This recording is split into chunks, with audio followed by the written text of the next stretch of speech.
Welcome. We're going to go ahead and look at these three questions here because each have a slightly different attribute to them. On all of these, we're writing an appropriate inequality. We've been using the f of x function at notation instead of the y equals, but either one is totally fine. So I'm going to go ahead and use f of x on this one. F of x means the same thing as y, it just means what is the output. And then what I'm looking for is a y-intercept here, and then a slope that goes here. So I'm going to go ahead and look at my y-intercept first. Notice it's going down at -2, so we'll put a -2 here. My slope down here is down 1/2, so it is -1/2. So again, you go from left to right, down 1/2. It's always the rise over the run. Let's look at number 12. Number 12, if you notice that the output is always at -1.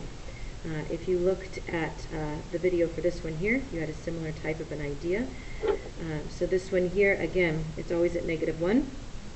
So the f of x, no matter what, is always equal to -1, but it's also greater than. And in fact, you know what?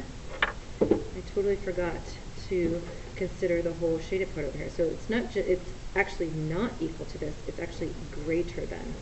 Let's go back and look at this guy here. So that is actually greater than, but not equal to. So again, it was all the shading part that was above, which is larger. Here is also above, but this time it's solid, which would make it or equal to. This one here is a little bit different. This one here, the output is always different, but the input here is at 3.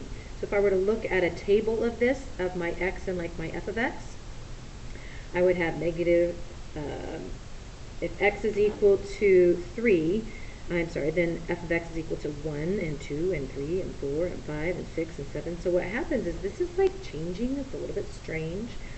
But the x value is always 3. There's no other component other than 3 for an x. So it's a little different. You cannot write it as f of x, but you can write it as x is less than 3. So again, less than because it's to the left. So I could have x be equal to 2 and 1 and 0 and whatever, and all of these solutions are a part of that.